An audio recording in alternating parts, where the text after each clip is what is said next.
रूसी क्रांति के जनक व्लादिमीर लेनिन का कथन है कि कई ऐसे दशक भी होते हैं जहां कुछ नहीं होता और कुछ ऐसे हफ्ते भी होते हैं जहां दशकों का काम हो जाता है।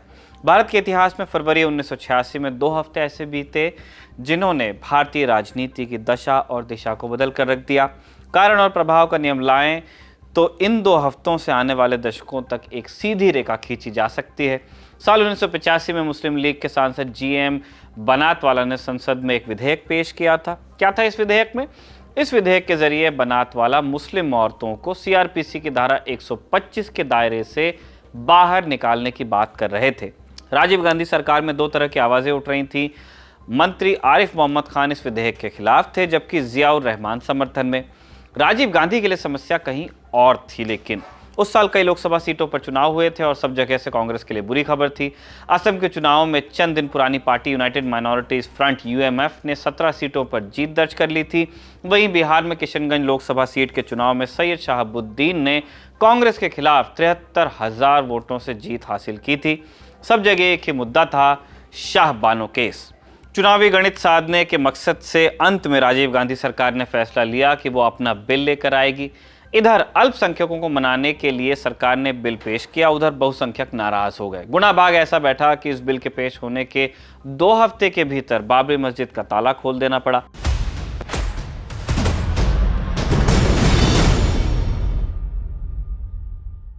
नमस्कार, मेरा नाम है निखिल और आप देख रहे हैं तारीख, जिसमें हम सुनाते हैं उस तारीख से जुड़ी भारत की ऐतिहासिक कहानियां। आज 5 मई है और आज की ही दिन साल 1986 में संसद ने the Muslim women protection of rights on divorce act 1986 पास किया था। इस बिल तक का रास्ता शुरू होता है शाहबानो की कहानी से। मध्य प्रदेश के इंदौर में रहने वाली शाहबानो की शादी साल 1932 में हुई थी। पति का नाम था मोहम्मद अली खान। इस शादी से दोनों को 3 बेटे और 2 बेटियां हुई। इसके बाद अली खान ने साल 1946 में एक और निकाह किया हलीमा बेगम से। कुछ साल ऐसे ही चलता रहा, फिर घरेलू झगड़े बढ़े तो साल 1975 में मोहम्मद अली ने शाहबानो को घर से निकाल दिया। कुछ साल तक मोहम्मद अली शाहबानो को 200 रुपए प्रति माह गुजारे के लिए देते रहे, लेकिन फिर उन्होंने ये रकम देना बंद कर दिया। गुजारा चलाने के लिए साल 1978 में शाहबानो ने इंदौर की अदालत में केस दर्ज किया और अदालत से मांग की कि क्रिमिनल प्रोसीजर एक्ट सीआरपीसी की धारा 125 के तहत उन्हें 500 रुपए गुजारे भत्ते के रूप में दिए जाएं हर महीने। इस मामले में कोर्ट का फैसला आता है इससे पहले 6 नवंबर 1978 को मोहम्मद अली खान ने शाहबानो को तलाक दे दिया। साथ ही उन्होंने कोर्ट में 3,000 रुपए की रकम जमा कराते हुए कहा कि यह मेहर की रकम है जिसे वो लौटाते हैं।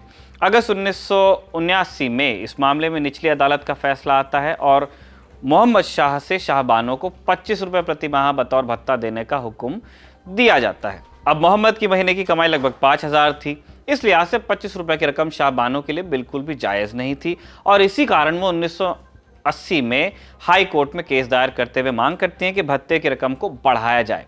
मध्य प्रदेश हाई कोर्ट रकम बढ़ाकर 179 रुपए 20 पैसे प्रति महीने कर देती है। इस फैसले के खिलाफ मोहम्मद ने सुप्रीम कोर्ट में याचिका दायर की। सुप्रीम कोर्ट में मोहम्मद ने अपने पक्ष में 2 दलीलें दी। पहली दलील मुस्लिम पर्सनल लॉ से थी, जिसके अनुसार मेहर की रकम चुकाने के बाद वो और भत्ता देने के लिए बाध्य नहीं थे। अब यहाँ एक चीज़ नोट करने वाली है कि all India Muslim personal law की व्याख्या के अनुसार तलाक की स्थिति में शौहर को सिर्फ इद्दत की मियाद यानी 3 महीने तक तलाकशुदा बीवी को गुजारा देना होता है। कोडिफाइड नहीं है मुस्लिम पर्सनल लॉ हिंदुस्तान में, है ना। इस बात को भी ध्यान रखना जरूरी है। ध्यान दीजिए कि हाईकोर्ट ने जो फैसला दिया था वो सीआरपीसी की धारा 125 के तहत था। सीआरपीसी की धारा 125 के तहत बेसहारा त्यागी गईं तलाकशुदा औरतों को अपने पति से सहायता प्राप्त करने का अधिकार है, बशर्ते पति खुद मोहताज न हो। इसी धारा के तहत असहाय माता पिता भी सहायता के लिए अधिकार मांगते हैं। चूंकि शाहबानो के पास कमाई का कोई जरिया था नहीं, इसलिए उन्हें धारा 125 के तहत गुजारा मांगने का हक था। लेकिन चूंकि शादी या डिवोर्स का केस सिविल केस होता है, इसीलिए इस मामले में मुस्लिम पर्सनल लॉ भी लागू होता था, जिसके बारे में हमने पहले ही आपको बताया कि उसमें सिर्फ इद्दत यानी कि 3 महीने तक का प्रावधान है। जब सुप्रीम कोर्ट में धारा 125 की बात उठ गई तो जवाब में मोहम्मद और all India Muslim personal law board ने सीआरपीसी की एक और धारा का हवाला दिया, धारा 127। क्या कहती है ये धारा? सीआरपीसी की धारा 127 में ये बताया गया है कि किन परिस्थितियों में कोर्ट गुजारा भत्ते को कैंसिल कर सकता है या उसमें बदलाव कर सकता है। यानी 125 के तहत गुजारा भत्ता मिलने के नियम बताए गए हैं जो कानून में, और 127 में बदलाव की शर्त व नियम बताई गई है। धारा 127 के दूसरे सेक्शन के बी खंड में यह दर्ज है कि पर्सनल लॉ के तहत अगर व्यक्ति को तय रकम मिल चुकी हो तो ऐसे केस में कोर्ट गुजारा भत्ते को कैंसिल भी कर सकता है। ये शब्दशः अनुवाद नहीं है, इसलिए पूरी धारा अगर आप पढ़ना चाहते हैं, जो कि अंग्रेजी में लिखी गई है, सीआरपीसी चेक कीजिएगा। पूरे मामले को समझे तो कोर्ट के सामने सवाल था, चूंकि धारा 127 का सेक्शन 3B 125 को कॉन्ट्रडिक्ट कर रहा था, तो क्या धारा 125 मुस्लिम महिलाओं पर लागू होगी या नहीं? इस सवाल का जवाब अदालत खोज रही थी। इस मामले में वकील डैनियल लतीफ शाहबानो की तरफ से कोर्ट में पैरवी कर रहे थे। उन्होंने मुस्लिम पर्सनल लॉ की व्याख्या पर सवाल उठाते हुए कोर्ट में कुरान की 2 आयतें पेश की। आयत नंबर 241, जिसका तर्जुमा ऐसा बनता है, और जिन औरतों को तलाक दे दिया जाए उनके साथ जोड़े, रुपए वगैरह से सुलूक करना लाजिम है, ये भी परहेजगारों पर एक हक है। इसी के साथ आयत नंबर 242 में लिखा है, इस तरह खुदा तुम लोगों की हिदायत के वास्ते अपने अहकाम साफ साफ बयान फरमाता है। इन 2 आयतों के बल पर शाहबानो पक्ष ने दलील दी कि कुरान में तलाकशुदा औरत की मदद का फरमान है, इसीलिए शाहबानो को मदद दी जानी चाहिए, क्योंकि टेक्स्ट में लिखा है। अंत में सुप्रीम कोर्ट ने शाहबानो के हक में अपना फैसला सुनाया और कहा कि चूंकि धारा 125 क्रिमिनल लॉ की धारा है, इसलिए वो मुस्लिम पर्सनल लॉ से ऊपर मानी जाएगी। अब ये पहला मामला नहीं था जब ऐसा हुआ हो। इससे पहले भी सुप्रीम कोर्ट ने 2 मामलों में ऐसा ही फैसला दिया था। एक फैसला साल 1979 में बाई ताहिरा बनाम अली हुसैन फैसाली के मामले में दिया गया, और दूसरा मामला था साल 1980 में आया फुलजुम्बी बनाम खादर अली खान के मामले में। दोनों मामलों में अदालत ने तलाकशुदा औरत को भत्ते का अधिकार दिया था। इसलिए इस सवाल का वजन बढ़ जाता है कि शाहबानो केस के मामले में ही हंगामा क्यों हुआ था। इसका कारण था कोर्ट की इस मामले पर एक अतिरिक्त टिप्पणी। कोर्ट ने जजमेंट में धर्म के नाम पर औरतों के साथ किए जाने वाले अत्याचारों पर कठोर टिप्पणी करते हुए सरकार को समान नागरिक संहिता बनाने का सुझाव दे दिया था। कहा गया कि इससे राष्ट्रीय एकता के उद्देश्य को पूरा करने में सहायता मिलेगी। साथ ही कोर्ट ने मुस्लिम पर्सनल लॉ में सुधार के सुझाव भी दिए। इसी के चलते मामले ने तूल पकड़ा। मुस्लिम उलेमाओं को लगा कि सुप्रीम कोर्ट का फैसला उनके धर्म पर कोट अनकोट हमला है। फतवा जारी कर दिया गया कि यह इस्लामिक शिक्षाओं के खिलाफ है, और यह फतवा इतना प्रचारित किया गया कि लोगों को वाकई लगने लगा कि इस्लाम खतरे में है। इसमें भी आप कोट्स लगा लीजिएगा।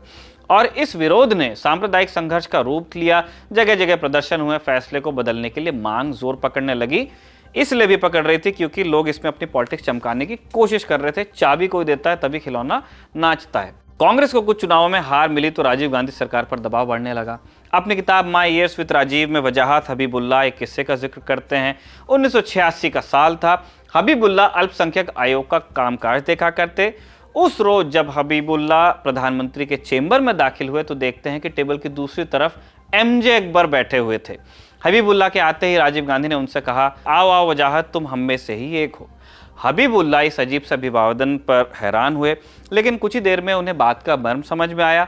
बकौल हबीबुल्लाह एमजे अकबर राजीव को समझा रहे थे कि अगर सरकार ने शाहबानो केस में कोर्ट के जजमेंट के खिलाफ कोई कदम नहीं उठाया तो मुस्लिम समुदाय समझ लेगा कि प्रधानमंत्री उन्हें अपना नहीं मानते। हबीबुल्लाह लिखते हैं कि एमजे अकबर राजीव को समझा रहे थे कि मुसलमानों के धार्मिक अधिकारों की रक्षा करके वो मुस्लिम समुदाय का विश्वास जीतने में सफल होंगे। ये वो वक्त था जब कांग्रेस के एक सांसद आरिफ मोहम्मद खान सुप्रीम कोर्ट के जजमेंट का समर्थन करते हुए मुस्लिम पर्सनल लॉ में सुधार की बात कर रहे थे। लेकिन फिर कई ऐसे भी थे जो इस जजमेंट के खिलाफ इस्तीफा तक देने को तैयार थे, जैसे कि पर्यावरण मंत्री जियाउर रहमान अंसारी ने तब कोर्ट के फैसले पर टिप्पणी करते हुए संसद में कह दिया था, जजों को कुरान और हदीस का कुछ पता नहीं। पान बेचने वाला अगर तेली बनने की कोशिश करेगा तो खराब अंजाम होना लाजमी है। फरवरी 1986 आते आते all India Muslim personal law board Rajiv Gandhi को यह समझाने में सफल हो गया कि वो ही भारत में मुसलमानों की एकमात्र आवाज हैं, और वोट बैंक खिसकने के डर से फरवरी 1986 में सरकार ने सदन में the Muslim women protection of rights on divorce act 1986 पेश कर दिया। नए कानून के तहत मुस्लिम महिलाएं धारा 125 के तहत गुजारे भत्ते का हक नहीं मांग सकती थी। दलील दी गई कि इद्दत की 3 महीने की मुद्दत के बाद उनके शौहर की गुजारा भत्ता देने की जिम्मेदारी खत्म हो जाती है। इसके बाद उन औरतों की जिम्मेदारी उनके माता पिता या फैमिली पर होगी। इनके विफल होने पर स्थानीय वक्फ बोर्ड पर। आज ही के दिन यानी 5 मई 1986 को संसद ने यह बिल पास भी कर दिया। नया बिल आने के बाद शाहबानो ने अपना केस वापस ले लिया। हालांकि आने वाले सालों में सुप्रीम कोर्ट ने कई और केसेस में इस नए बिल की व्याख्या करते हुए माना कि मुस्लिम महिलाओं को इद्दत के बाद भी गुजारे भत्ते का अधिकार है। लेकिन राजीव गांधी सरकार के लिए बिल पैर में कुल्हाड़ी साबित हुआ। बाबरी मस्जिद का जिन बोतल से बाहर आ गया, जिसने अगले एक दशक तक देश की राजनीति को सुलगाए रखा। तारीख इस एपिसोड को लिखा था हमारे साथी कमल ने और कैमरे पर इसे रिकॉर्ड किया था हमारे दोस्त विजय ने। देखते रहिए दी लल्लन टॉक।